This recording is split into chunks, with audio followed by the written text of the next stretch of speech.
정말 tuk제자때 세가 죽사자 hele ata choten choga ngata mimang mangpojik langs te jukse dukte 정말 죽사자 주박시 정말 줘 좀보만에 사는데 니래 이우 여자 막자 하군 스테스당 룰라 마툴 투기 라자 스토린 페넨 롤라 마툴 라자 스틱딜 스토린 로리 송아 비왕 스테스당 룰라 마창다는 게 떠서든 당디리아만이 스테스당 룰지당 작당 딜리에 개뚝로 밤베 개뚝로 칼카타 개뚝로 앙오시에 개뚝로 되는 대나나 나타나 양 숙세 벌써 놓고 오테바 마툴 망포레 오테바 마툴 주ten yele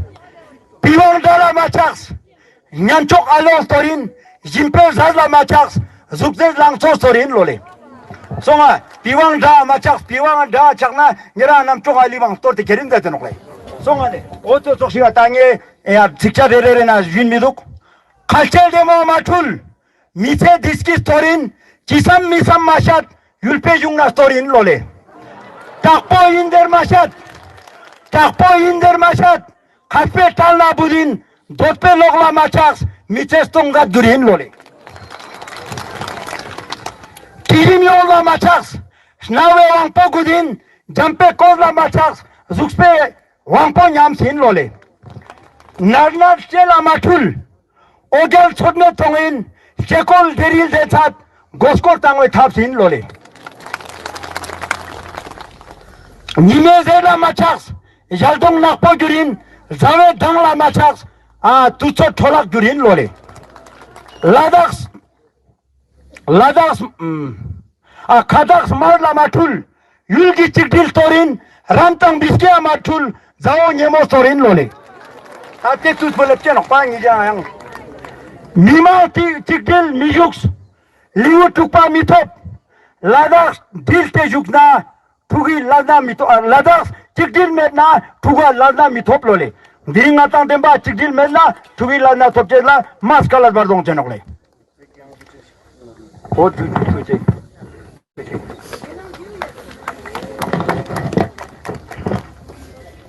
타이우마 카산데리 톡통하 슈크제라 아그니 위르직 프린시팔 로레 로지 소테스팅네 아초 칸파 람 죽도 그저 카스퍼라타 뉴클레 이거 양에 고만해 자베 톡통 하슈크제라 아그니 위르틱 핑송 로지 소테스팅네 아초 칸파 람 죽도레 로지 스팅네 거 락틱 같이 그때 같이 락틱 방 용제만 거 약 사티메 짝레 펜신 메스칸 초칸 dakse jungbo khaspa lazna miping chela jagar jungbo khaspa lole ole tia dan daksa bjp lazna metkan chos penchinang metkan chos o teu justo no gale sole नीमक चाहे बुजुर्ग हो चाहे औरत हो मर्द हो बच्चे हो जिस कदर उम्र पड़ा है इस पवित्र स्थल पर जो कि लद्दाख के लोगों की अपने मांगों को हासिल करने के लिए जो कुर्बानियां दी हैं, जो 3 शख्सियतों ने अपनी जान की बाजी लगा दी 1999 की जांच के दौरान, और इसके अलावा 2 शख्सियत और जिन्होंने शेड्यूल ट्राइब के दौरान उन्होंने अपनी प्राणों की को निछावर किया, उस स्थल पर सोनम वांगचुक जी का ये मुहिम, ये 21 रोज़ा जो उन्होंने अनशन का जो ऐलान किया है उसको कर रहे हैं। और जिस संख्या में यहाँ पर लोग मौजूद हैं उसको देख के अब हमें भी भरोसा होने लगा है कि सही मानों में अगर लद्दाख के लोग इस तरह से इस मुहिम के साथ जुड़ते रहे और अपना समर्थन व्यक्त करते रहे तो भारत सरकार को झुकना पड़ेगा और हमारी जो मुहिम है उसको हासिल करने में हमें सहूलियत होगी। मैं सोनम वांगचुक जी का तहे दिल से शुक्रिया अदा करना चाहता हूँ और लद्दाख के उन तमाम लोगों को जिन्होंने Day 1 से उनका साथ देकर यहाँ उनका हौसला अफजाई किया, ना सिर्फ उनके हौसला अफजाई किया बल्कि लद्दाख के हर क्षेत्र में कोने में रहने वाले लोगों को जिस तरह से मोटिवेट किया और उनको एक तरह से इस मुहिम के साथ जुड़ने के लिए मजबूर किया और खुद यहाँ पर वॉलंटरी आके, चाहे नुब्रा से हो, चाहे चंगथांग से, चाहे लोअर लद्दाख की तरफ से हो, खासकर इवन करगिल से लोग आके यहाँ पर जुड़ रहे हैं, हर मजहब के लोग यहाँ पर जुड़ रहे हैं, हर तबके के लोग यहाँ पर जुड़ रहे हैं। उसको देखकर मन में बहुत खुशी हुई और मैं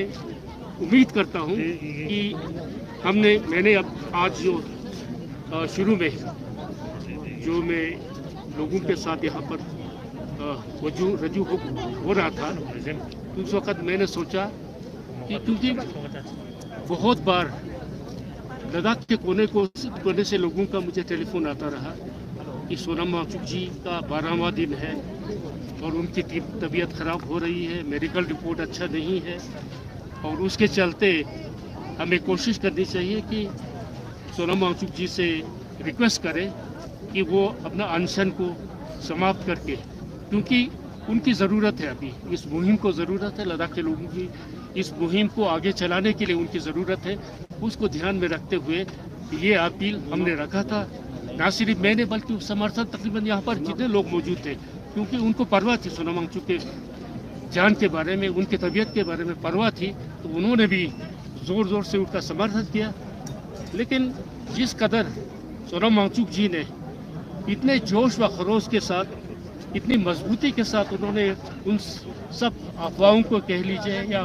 इन बातों को मुसरत करते हुए उन्होंने जोशीला जिस तरह का भाषण दिया, उससे मुझे भी यकीन हो गया कि 21 दिन तो उन्होंने खुद कहा है मैं आराम से ये मुहिम चला सकता हूँ,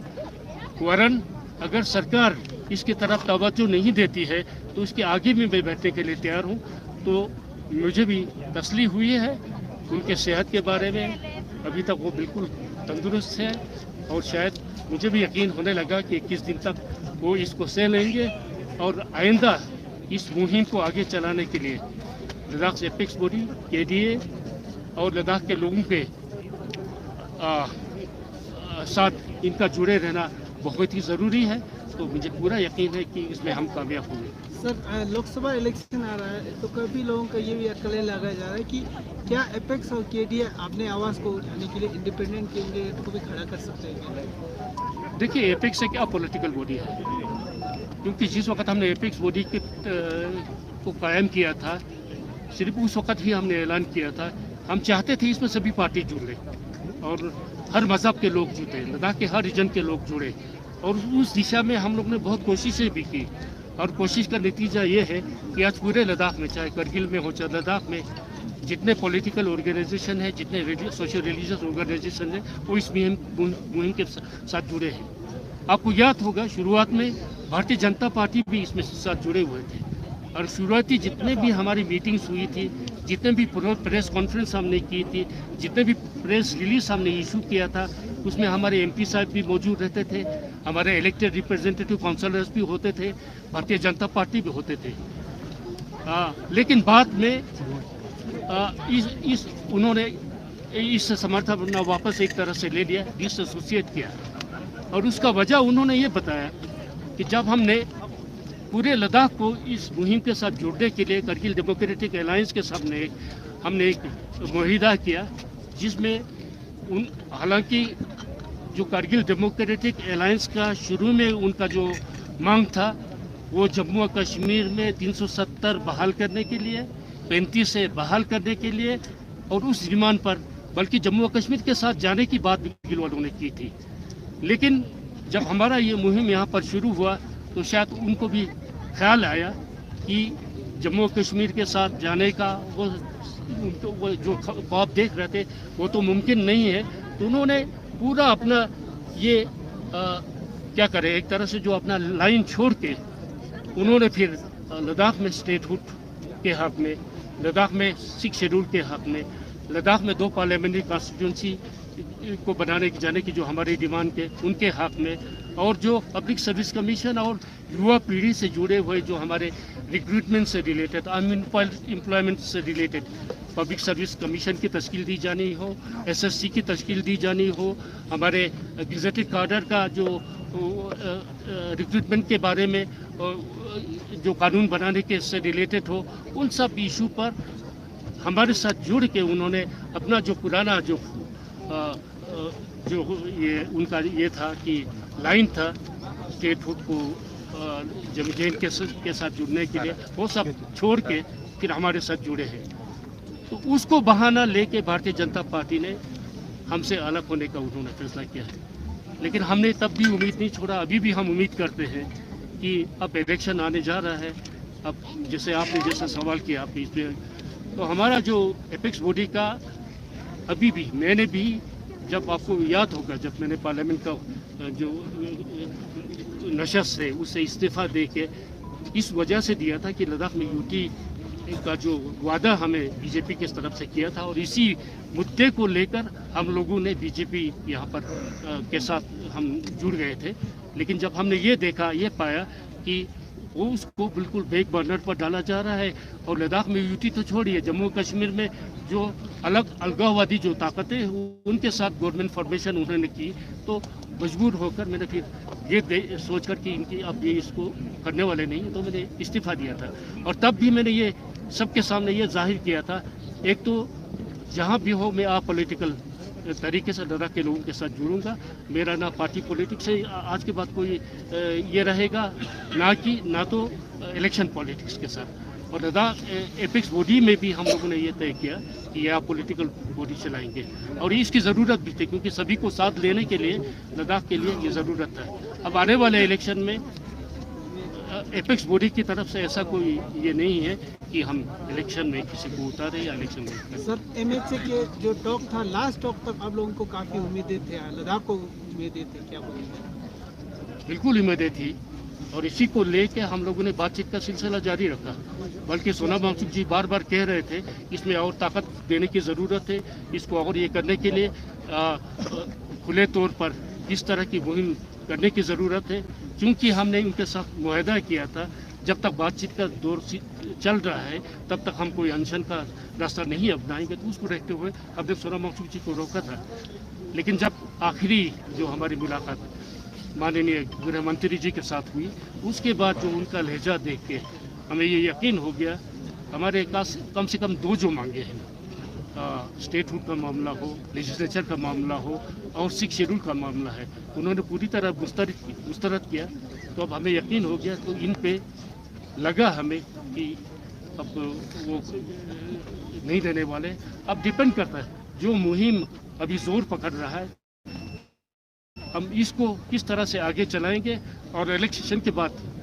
जो भी गवर्नमेंट सरकार यहाँ पर कायम होगा उनके साथ किस तरह से हम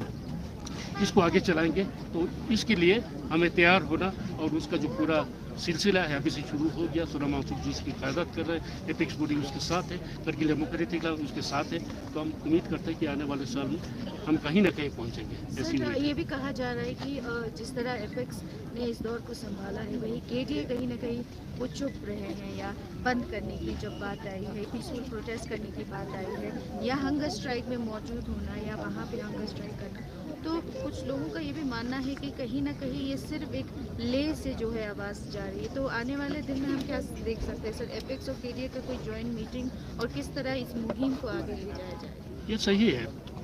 ना सिर्फ आज की बात कर रहा हूँ, पहले भी जितने मुहिम हमने लद्दाख के लिए चलाई उसमें करगिल कहीं ना कहीं पीछे रहे हैं। ज़्यादातर मेहनत हम लोगों ने की, लेकिन उसका फल जो है करगिल वालों को बराबर मिलता रहा। इस मुहिम के दौरान भी हम ये महसूस कर रहे हैं कि जिस कदर एपेक्स बॉडी हमने यहाँ पर मुहिम को चलाया, बराबर करगिल डेमोक्रेटिक अलायंस की तरफ से उस तरह का ये नहीं नज़र आ रहा। लेकिन साथ ही साथ उन्होंने हमेशा इसका साथ दिया।